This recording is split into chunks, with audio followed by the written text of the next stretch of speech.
शामतगंज का एक ऐसा बाज़ार है जहाँ पर काफ़ी संख्या में लोग यहाँ पर आते हैं और सामान लेते हैं। यहाँ होलसेल की बहुत सी ऐसी दुकानें हैं। ऐसे ही शामतगंज में एक दुकान है शिबली डिस्पोज़ल के नाम से, जहाँ पर काफ़ी सालों से यहाँ डिस्पोज़ल बिकते हैं। और एक इनके साथ, शिबली जी के साथ यहाँ पर 20 तारीख को एक बहुत बड़ी घटना हो गई और दिन दहाड़े इनकी दुकान से किसी ऐसा व्यापारी जो यहाँ पर होलसेल का सामान लेने आया था, जो इनको पता है कि कौन है, और उसने यहाँ से इनकी दुकान से 80,000 रुपये लेके वो रफू चक्कर हो गया।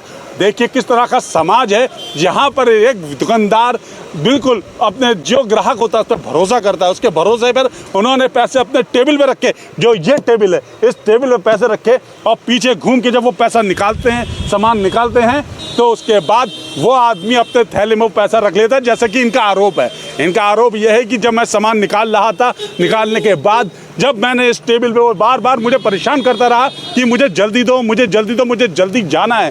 पर इन्होंने जब यहाँ पर आए तो ये कुछ परेशानी घर की परिस्थितियों में ये जल्दबाजी करने लगे। उन्होंने जल्दी से पैसे यहाँ निकाला। निकालने के बाद जब वो पीछे सामान निकालने लगे, इतनी देर में उसने वो ब्लैक कलर की थैली जो है वो निकाल ली, और निकाल के उसने अपनी थैली बैग में रख ली। और बैग में बाद उसके बाद सारा सामान उसका गिन के उसको दिया। जब उससे पैसे ले लिए वो चला गया। उसके बाद जब उन्होंने यहाँ थैली देखी तो थैली यहाँ से गायब थी। मैं अपने D7 अवाम को उनके रूबरू कराता हूँ और पूछता हूँ कि पूरी घटना 20 तारीख की रात दोपहर 12 बजे की है, वो क्या हुआ। शिबली जी, आपका पूरी घटना बताइएगा, क्या मामला हुआ। मैं दोपहर का टाइम था, दुकान पर अकेला था, एक लड़का था। तो मैं क्या, ये ग्राहक आया, एक बार सामान पूछ गया, दोबारा मुझसे कहने लगा वो सामान निकाल दो। मैंने कहा ठीक है अभी निकालता हूँ मैं। तो एक सामान कम था तो मैंने कहा लड़के वो लेने चला गया। इतनी देर में मेरी जेब में गड्डी पड़ी थी। मैं वो गड्डी निकाल के नीचे वाली दराज में रखना चाह रहा था। अच्छा। लेकिन ये मैंने मुझसे कहने लगा अरे यार ये देर हो रही, जल्दी करो। अच्छा। अब तुम जब तक और तो सामान निकालो, वो पेटी लेने गए हुआ। तो वो गड्डी मैंने यहाँ रख दी ऐसे करके। अच्छा। और ग्राहक जो है वो इस जगह पे ऐसे खड़ा है। अच्छा। गड्डी की दूरी इतनी है कि हाथ से उठा सकता है। जी। उसके हाथ में थैला था। उसने कहा सामान निकालो। मैं सामान निकालने के लिए ऐसे आगे बढ़ा, या ऐसे झुक के उसका सामान निकालने लगा। सामान निकाल के मैंने इस सेट को रखा। उसने और सामान मांगा, मैंने वो भी सामान दिया। उसके बाद सामान निकालो, मैंने उसका हिसाब जोड़ा। मुझे अभी गड्डी का होश बिल्कुल नहीं है। अच्छा। वो ग्राहक भी है मेरे अलावा, उसके अलावा कोई नहीं है यहाँ पे। अच्छा। और सामान दिया। लड़का एक आया, उन्होंने मुझे पेटी यहीं से दी, मैंने यहीं से पेटी दी, अंदर रखी। और रखने के बाद लड़का अंदर नहीं आया, वो फिर बाहर फिर चला गया। वो फिर उसके बाद मैंने सामान उसको उस पेटी में से भी निकाल के दिया। फिर हिसाब जोड़ा। हिसाब जोड़ने के बाद मैंने उससे पैसे लिए। पैसे लेने के बाद वो फिर चला गया।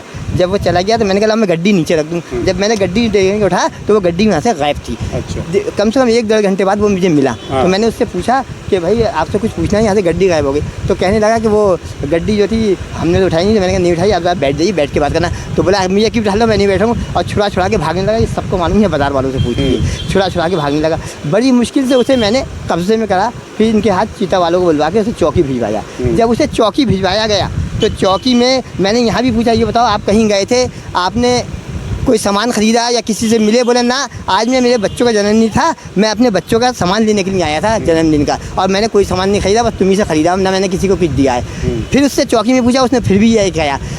तो उसके साथ 2 बच्चे थे। एक बच्चा, छोटे वाले बच्चे को जब वो मैंने उससे कहा हिर से, मैंने कहा इससे बच्चे थे छोटे वाले से पूछो, तो उस बच्चे ने ये कबूला कि पापा सामान ख़रीदा, पापा ने, हमारे पापा ने जो भी कहा उसने, और सामान ख़रीदा, सामान ख़रीद के एक भेज दिया है। जबकि ये झूठ क्यों बोला कि मैंने सामान नहीं ख़रीदा है। ठीक, वो पैसा इसने उस सामान के साथ भेज दिया। और मुझे गुमराह करने के लिए मेरा सामान यहीं रोक लिया इसने, और कहने लगा मेरा सामान वहाँ रखा, देख लो, तलाशी लो। वहाँ तलाशी ली, उस सामान के अंदर कुछ नहीं निकला। ये उसने मुझे गुमराह करा उस दिन। मैं फिर पुलिस पे छोड़ के, जब पुलिस ने कहा ये बता कि मतलब जब तूने, तेरा लड़का तो अभी ये कर दिया, चल बैठ जा, बता गड्डी पैसे कहाँ हैं और वो तांगे वाला कहाँ है। तो सुराख मिल गया पुलिस को। तो मैं फिर छोड़ के इधर चला आया। जब मैं इधर आ गया तो कुछ देर बाद देखता हूँ तो उन्होंने 2 ज़मानती पे उसे छोड़ दिया कि आज इसके बच्चे का बर्थडे है, पाठक जी बोले, और आज मुझे छोड़ देते ना, हम तो इसका ऐसा कर देंगे वैसा कर देंगे। जाएगा कहाँ भाग के कहाँ जाएगा? ये किसने बोला? ये पाठक जी ने कहा। अच्छा। जो बोले ये भाग के कहाँ जाएगा, और हम तो इसका पकड़ लेंगे, 2 गारंटर भी हैं, ये आप घबराओ मत ही। खैर मैं भी चलाया। मैंने कहा ठीक है ना, मैंने कहा अब तो इतना सुराख मिल ही गया। ये जो मामला है ये कौन सी चौकी का है? शामतगंज चौकी। अच्छा। मतलब आपका ये आरोप है कि शामतगंज चौकी पर आपकी सुनवाई नहीं हुई और क्या गया। अच्छा। लेकिन मैंने भरोसा किया, भाई भरोसा ही कर सकते हैं ना, और क्या कर सकते हैं हम।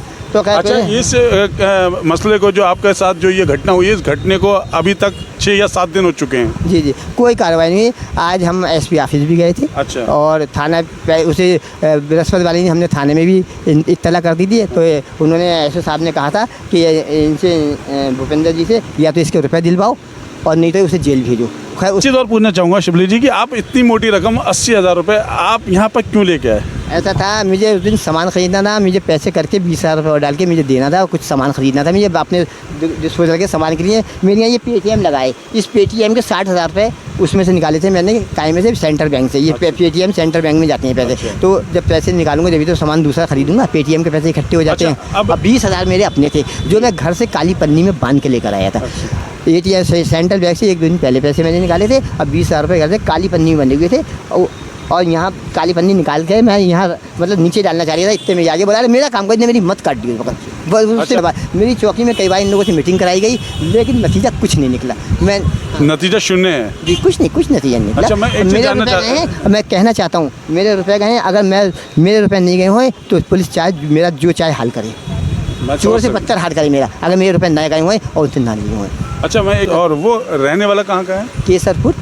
क्या नाम है उसका? मनोज गुप्ता नाम है। लेकिन मुझे उस वक्त तक नहीं मालूम था। उसी दिन उसने आगे एक फाटक की दुकान है वहाँ से रस्सी बांध भी खरीदा, जबकि उन लोगों ने मुझे बता दिया आज हमारे यहाँ आया। जबकि उसने मुझसे ये कहा कि मैंने किसी से कोई सामान नहीं खरीदा। मैं जब गया तो शाम को उनके नौकर ने उन्होंने खुद बताया हमारे यहाँ भी आया था सामान खरीदने। अब ये बताइए एक तरफ करिए नहीं खरीदा, दूसरी यहाँ से भी सामान आया। उन्हीं ने नाम बताया, उसका नाम मनोज गुप्ता है केसरपुर का। मैंने बोले 2 लड़के साथ में, मैंने कहा हाँ 2 लड़के भी साथ में थे। ये उसी दिन की बात है? हाँ, ये नाम उसका मुझे नहीं मालूम था। ये उसी दिन शाम को उन लोगों ने बताया मुझे। अब आप एसएसपी साहब से क्या चाहते हैं? मैं ऐसे हिसाब से चाहता हूँ मेरे पैसे दिलाए जाएँ। मैं छोटा व्यापारी हूँ। मैं उस सामान खरीदने के लिए रुपए निकाल के लाया था। मेरे पेटीएम जितने भी होते हैं सामान बेचता हूँ तो वो पैसे बैंक में जाते हैं, वहाँ से फिर निकाल के फिर मैं सामान खरीदता हूँ उससे। मैं मतलब आपको एसपी साहब का भरोसा है कि एसएसपी साहब आपके साथ इंसाफ करेंगे। मुझे उम्मीद है वो इंसाफ करेंगे। मुझे उम्मीद है एसएसपी साहब मेरे साथ इंसाफ करेंगे। बहुत शुक्रिया। ये हमारे साथ शबली थे जिनके साथ 20 तारीख को एक ऐसी घटना हुई जो इनकी दुकान से एक व्यापारी आता है और 80,000 रुपये यहाँ से उठाकर ले जाता है। और इसी वजह से आज ये छोटा व्यापारी आके बहुत परेशान हो जाता है। और इतनी परेशानी में फिर इनका आरोप है कि मेरे यहाँ पर शामतगंज पुलिस चौकी से कोई भी पुलिस मेरी कोई सुनवाई नहीं कर रही, कोई कार्रवाई नहीं कर रही है। आज 6-7 दिन बाद मैं परेशान होकर आज एसएसपी ऑफिस अपनी गुहार लगाई है। और वहाँ पर इनका मानना है, इनका कहना है कि मैं एसपी साहब को मुझे मालूम है कि वहाँ से मुझे इंसाफ मिलेगा क्योंकि वो काफ़ी ईमानदार हैं और उनकी ईमानदारी से मुझे इंसाफ मिलेगा। और कैमरा पर्सन मुस्तफ़ा के साथ मैं सैयद सलमान, D7 न्यूज़, बरेली।